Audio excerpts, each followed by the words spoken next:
हर परीक्षा में जो कंपटीशन के लिए हम जाते हैं तो इंग्लिश का जो पार्ट होता है उसके अंदर सबसे पहले एक पैराग्राफ रखा जाता है और उसके नीचे कुछ क्वेश्चन आंसर दिए होते हैं। क्वेश्चन दिए होते हैं, उनका आंसर हमको ढूंढना होता है। ये करीब करीब 10 से 15 नंबर का प्रत्येक कंपटीशन टेस्ट के अंदर रखा जाता है। इसका रखने का मुख्य कारण जो है वो ये है कि इसको कंप्रहेंशन पैराग्राफ बोलते हैं। कंप्रहेंशन यानी किसी चीज़ को समझ लेना। अक्सर इस पैराग्राफ में छात्र जो है या जो भी कंपटीशन देने वाला व्यक्ति है वो इस बात में रह जाता है कि इस शब्द का क्या मीनिंग है, उस शब्द का क्या मीनिंग है। जबकि पैराग्राफ में आपको सभी मीनिंग आए ऐसा ज़रूरी नहीं है। आपको क्या करना है कि अगर इसका कोई शीघ्र और निकटतम आंसर ढूंढना हो तो फिर आप सबसे पहले पैराग्राफ के प्रश्नों पर जाएं। प्रश्नों में क्या पूछा गया है उस पर आप विचार करें और प्रश्नों के अंदर जो है मुख्य क्रियाएं क्या है वो जानने का प्रयास करें। किन किन व्यक्तियों के नाम हैं, किन किन बातों के ऊपर लिखा गया है, ये आपको विचार करना होगा। तो इसके लिए सबसे पहले मैं आपको एक बात बता दूं कि पैराग्राफ में 5-6 विषय ही होते हैं। अक्सर कहानी होती है। कहानी के अंदर एक किरदार होता है, सब्जेक्ट होता है, चाहे वो पशु के रूप में हो, व्यक्ति के रूप में हो, किसी अन्य जीवादि के रूप में हो। तो कोई ना कोई व्यक्ति होता है, कोई ना कोई बात होती है, कोई ना कोई चीज़ होती है जिसके ऊपर लिखता है। शेर की कहानी है, गीदड़ की कहानी है। तो इसी तरह की कहानियाँ होती हैं, व्यक्ति की कहानियाँ होती हैं, दोस्तों की कहानियाँ होती हैं। तो उनके अंदर आप ये देखिए कि प्रश्नों में जब जाएंगे तो आपको पता चल जाएगा कि ये कहानी है या नहीं। तो एक तो कहानी होती है। दूसरा जो होता है वो होता है कि किसी व्यक्ति के चरित्र की ओर, उसकी जीवनी की ओर, उसकी जीवनी को लेकर के लिखा गया हो। वो पैराग्राफ जो है वो व्यक्ति होता है, उसकी जीवनी के अंदर जो जो चीज़ें होती हैं, घटनाएं होती हैं, उसके बारे में विवरण दिया होता है।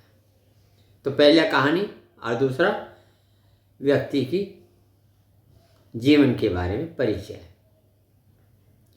तीसरा होता है समसामयिक समस्या, यानी पैराग्राफ किसी न किसी जो सामयिक वर्तमान में जो समस्याएं चल रही हैं उनके ऊपर कोई ना कोई पैरा होता है। राजनीतिक समस्या होती है, आर्थिक समस्या होती हैं, एग्रीकल्चर के मामले में कुछ समस्या होती है, और ये सब जो समस्याएं हैं उनके बारे में जिक्र होता है। और उसके बाद आता है कि किसी देश, शहर या किसी स्थान के वर्णन के बारे में कुछ चीज़ लिखी होती है, उसके बारे में होता है, उसके घटनाक्रम के बारे में जो बताते हैं। और उसके बाद आता है कि किसी घटना को लेकर के पैराग्राफ लिखा गया। इसी जो आपको पहले ये देखना है। सबसे पहले देखिए कि कहानी है, किसी व्यक्ति की जीवनी पर लिखा है, कोई समसामयिक समस्या है, कोई शहर, स्थान या किसी धार्मिक स्थल के बारे में लिखा है, या इस पैराग्राफ में किसी घटना के बारे में लिखा है, ये आपको निर्धारित करना पड़ेगा। और ये क्या है कि पहले पैरे की पहले 2-3 लाइनों में ही सारा कुछ स्पष्ट हो जाता है। तो 2 लाइनें में 3 लाइनों में पढ़ने के बाद आप स्पष्ट निर्धारित कर लीजिए, इन 5 में से कोई ना कोई बात होगी जिस पर ये लिखा गया। तो अब चर्चा करते हैं। मान लिया वो कहानी पे लिखा हो तो क्या होगा। अगर वो कहानी पे लिखा है तो फिर उस कहानी वो किस व्यक्ति के ऊपर लिखी, हीरो कौन सा है उसका, वो कहानी किसके ऊपर लिखी हुई है, व्यक्ति है या जानवर है, उसका आपको देखना पड़ेगा। वो पहली लाइन में नहीं, दूसरी लाइन में नहीं, बस देयर वाज ए रॉइन ऐसा लिखा हो, बस there was a poor fellow, बस देयर वर 2 फ्रेंड्स, इस तरह करके वो घटनाक्रम पहले दूसरी लाइनों में भी आपको पता चल जाएगा कि एक कहानी है। तो उसमें देखिए कि कौन कौन किरदार हैं, किन किन व्यक्तियों का नाम दिया हुआ है, क्या क्या संबंध है उनके बीच में आपस में। तो उसके बाद उनका परिचय दिया होता है, जितने भी पात्र होते हैं, जो भी सब्जेक्ट होते हैं, जो भी उसके अंदर हीरो है और या जो भी विलेन है, तो उनके जो है आपस में संबंध क्या है, और उसके ऊपर उनका नाम भी दिया होंगे, उनका काम भी दिया होगा और स्थान भी दिया होगा, वो जानने की कोशिश करिए। और उन दोनों का आपस में संबंध क्या है, किससे संबंधित है वो कहानी, उसका क्या संबंध बनता है, वो भी देखना है। और कहानी की विशेषता क्या है, मॉरल क्या है, वो आखिर में आपको पता चल जाएगा।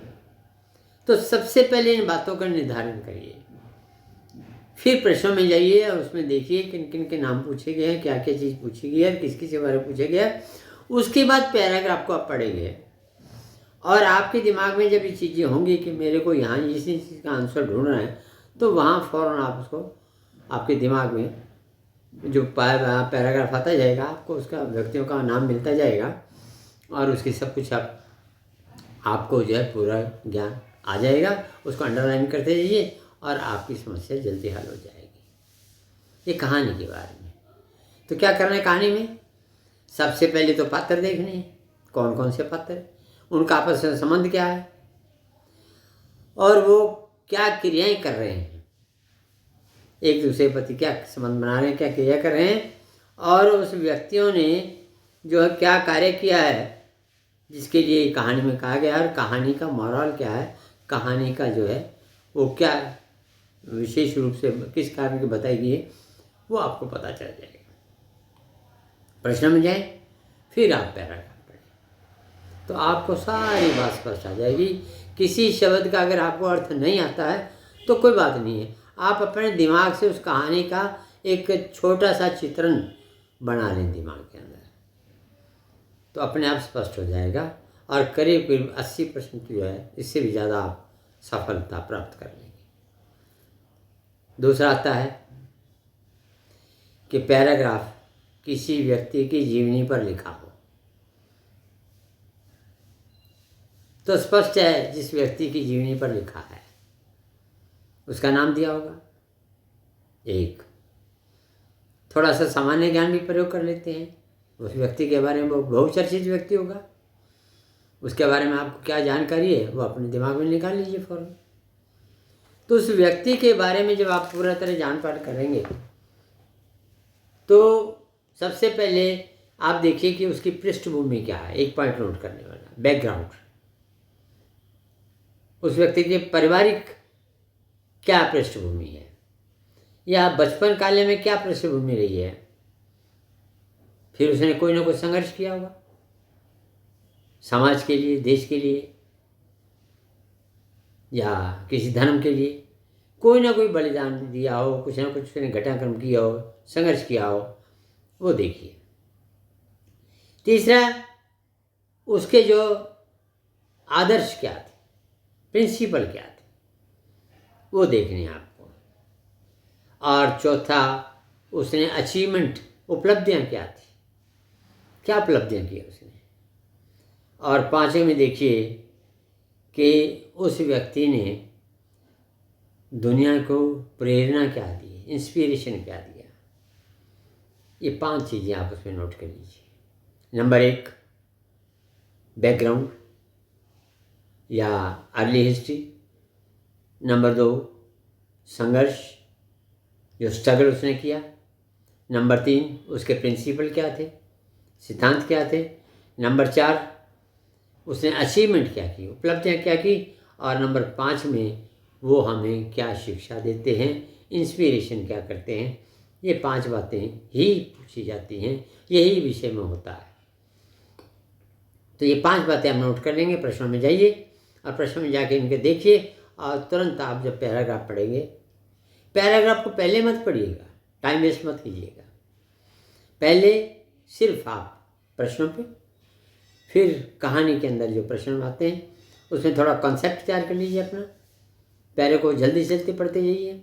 किसी शब्द का अर्थ नहीं आता है तो उसका कुछ नहीं है, केवल अपनी जो है कल्पना से उसका अर्थ रख लीजिए और आपको सभी प्रश्न मिल जाएंगे। तीसरा आता है समसामयिक समस्या, करंट अफेयर। करंट अफेयर पे भी कुछ लिखा जाता है। करंट अफेयर पे जब लिखते हैं तो उसमें क्या है कि पहली या दूसरी लाइन में समस्या क्या है उसका वर्णन किया होगा और किस तरीके से उसको उसने उठाने का प्रयास किया। समस्या ये थोड़ा जटिल विषय है, किस तरह उसको जो है समस्या को उठाने का पहले पैरे में प्रयास किया है, और ये सब पहले पैरे में होता है। फिर उस समस्या का समाज पे, देश पे, लोगों पे क्या प्रभाव पड़ता है, इफेक्ट क्या है, ये आपको तीसरी बात देखनी है। और फिर आप ये देखिए कि सरकार ने या लोगों ने उस समस्या का समाधान क्या है, किस प्रकार समाधान खोजा गया, ये दिया होगा। और फिर उसके बाद जो लेखक है वो अपना भी कुछ लिखता है, सुझाव देता है या उसका प्रभाव दिखाता है, वो अंतिम पैरे में होता है।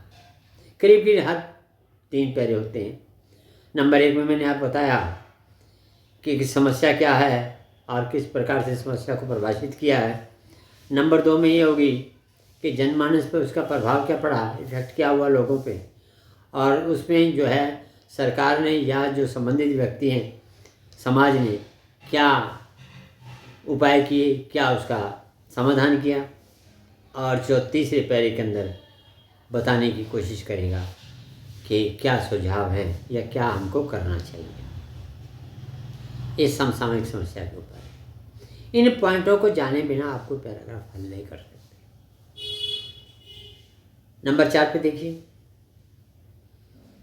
किसी देश, स्थान, धार्मिक स्थल या कुछ भी कह लीजिए तीर्थ स्थान पे उसका वर्णन किया हुआ है, उसके बारे में है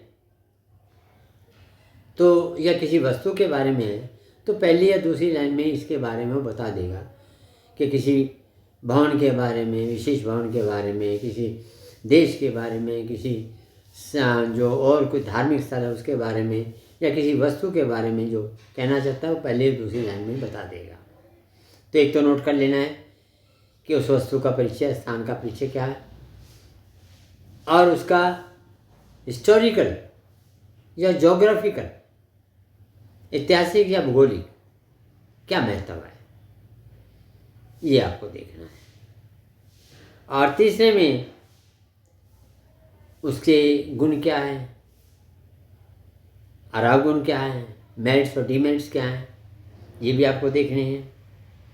और लोग जो है वो किस प्रकार उस तरफ आकर्षित होते हैं या किस तरह उसको चाहते हैं, या लोगों का उसके प्रति क्या प्रतिक्रिया है, वो आपको देखनी है। और ये जो है उसके बाद लेखक के विचार होंगे, वो होंगे, तो उसको भी आपको देखना है। ये एक बिंदु हैं जिनको आप अगर नोटिंग कर लें और हर पैराग्राफ में उसको पढ़ें तो फिर आपको उसी हिसाब से पढ़ें तो निश्चित रूप से 90% तक आप सफलता प्राप्त कर लेंगे। अब किसी घटना के बारे में लिखा होगा, पैराग्राफ किसी घटना पे होगा, तो वो घटना कब हुई, कहाँ हुई, कैसे हुई, इस बारे में विवरण दिया होगा। उस घटना के होने का कारण क्या था वो भी बताया होगा, और उस घटना का इफेक्ट क्या पड़ा, क्या हानियां हुई उस घटना से, क्या लॉसेस हुए, ठीक है, कहीं युद्ध छिड़ गया तो क्या मौत हुई, कितनी मौत हुई, क्या हुआ, ये सब बात है। वो घटनाएं हैं, हिस्टोरिकल भी हो सकती हैं, इवेंट्स भी हो सकते हैं। तो उस बारे में लॉसेस क्या हुए, और उसके अंदर जो पैराग्राफ जो लिखने वाला है, राइटर जो है, उसका अपने क्या विचार है, क्या होना चाहिए था, वो क्या हमें सुझाव दे रहा है, उसके बारे में आपको जानकारी है। तो 5 तरह के मैंने आपको पैराग्राफों के बारे में बताया। नंबर 1 किसी व्यक्ति की लाइफ हिस्ट्री है, नंबर 2 स्टोरी है, नंबर 3 करंट अफेयर है, नंबर 4 जो है वो किसी स्थान वगैरह का जो डिस्क्रिप्शंस है, और नंबर 5 में किसी भी इवेंट्स का या एक्सीडेंट्स का या कोई भी जो घटना घटी है उसका विवरण है। ये 5 बातें आप मुख्य रूप से पैराग्राफ में आती हैं। उनके ऊपर पॉइंट्स भी मैंने बता दिए थे, उन पॉइंटों की ओर ध्यान दें। जैसे आपको लगे कहानी है तो फिर आप क्या करेंगे, उसके कथानक क्या हैं, कौन कौन क्या करता है, पात्रों की भूमिका क्या है, और क्या एक दूसरे से व्यवहार है, ये विशेषता क्या है, वो देखेंगे। अगर किसी जीवनी है तो आप देख लीजिए पारिवारिक पृष्ठभूमि क्या है, क्या संघर्ष किया, क्या उसने अचीवमेंट किए, ये सब आप देख लीजिए।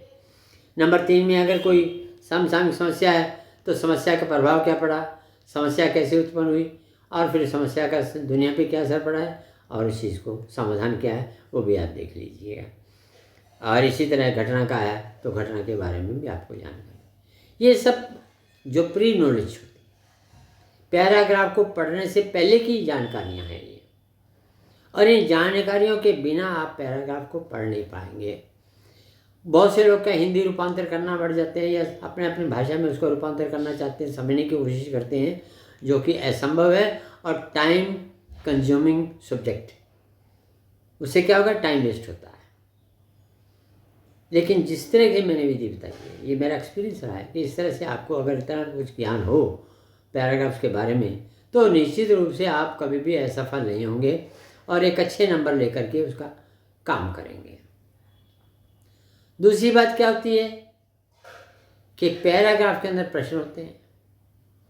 आप किसी भी ग्रामर को उठा लीजिए, भारत की किसी भी ग्रामर में उठा लीजिए, वर्ड की किसी ग्रामर उठा लीजिए, तो क्वेश्चन आंसर्स के बारे में बताया होता है कि what type of questions are there, किस तरह के प्रश्न हैं।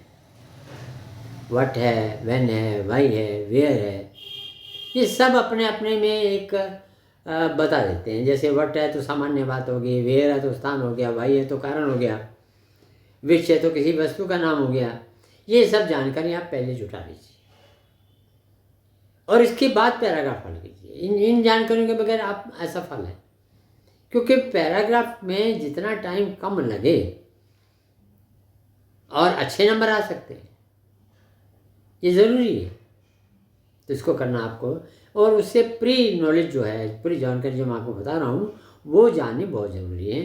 तो निश्चित रूप से आप सफलता में हो जाएंगे, क्योंकि जहाँ तक मेरा अनुभव है सबसे ज़्यादा नंबर इसी में होते हैं पैराग्राफ के अंदर। 15 नंबर का होता है, 10, 12, 13 जितने नंबर का होता है ये। और ये ग्रामर के झंझटों से भी दूर है, केवल आपको अपनी कल्पना शक्ति से इसको हल करना होता है। तो ये आप निश्चित कर लीजिए। और जो मैंने आपको कहा था क्वेश्चन आंसर का टाइप जो है वो भी आप देख लीजिए, व्हेन है, वेयर है, विच है, हु है, होम है, ठीक है। इन चीज़ों के बारे में आप पूरी जानकारी कर लें, किसी भी ग्रामर में पढ़ लें, सब ग्रामर में दिया हुआ है, उसको आराम से पढ़ लीजिए, एक बार उसको दिमाग में बैठा लीजिए, आपकी समस्याएं हल हो जाएंगी। 2 पॉइंट मैंने आपको बता दिए पैराग्राफ के लिए। सबसे पहले तो किस टाइप का पैराग्राफ है, उसमें क्या ढूंढना है। नंबर 2 प्रश्नों की प्रवृत्ति क्या है और उसमें से क्या ढूंढना है। तो आपका 70% समस्या तो यहीं से हल हो जाती है। और आप इसको प्रायोगिक रूप से करें, ये बार बार अगर आप इसको प्रयास करते हैं तो निश्चित रूप से आप 1 या 1.5 महीने के अंदर परफेक्ट आ जाएंगे और किसी भी पैराग्राफ को आसानी से हल करना चाहेंगे। और ये सबसे ज़रूरी इसलिए भी है क्योंकि कंप्रिहेंशन का मतलब होता है समझ लेना। किसी भी वाक्य को समझने की शक्ति जब पैदा हो जाती है तो एरर भी हम ढूंढ लेंगे, उसकी कहाँ उसकी ज़रूरत है, कैसा वाक्य है, किस टेंस है, वो भी ढूंढ लेंगे। तो ये बहुत ज़रूरी है कंप्रिहेंशन ऑफ पैराग्राफ, इसको समझना बहुत ज़रूरी है। इसके समझने के बाद आप में एक क्षमता पैदा हो जाएगी कि आप पेपरों को इजीली से हल कर सकते हैं। प्रयास कीजिए, ट्राई कीजिए और बार बार अभ्यास कीजिए। कहते हैं ना कि करत करत अभ्यास के जड़मत हो तो सुजान, रसरी आवत जाते सिर पर पड़ता निशान। ठीक प्रयास कीजिए, अभ्यास कीजिए तो आपका ये सफल हो जाएगा और निश्चित इस कंपटीशन में आप सफल होंगे, ये मेरी आपसे वायदा भी है और शुभकामना भी है। धन्यवाद।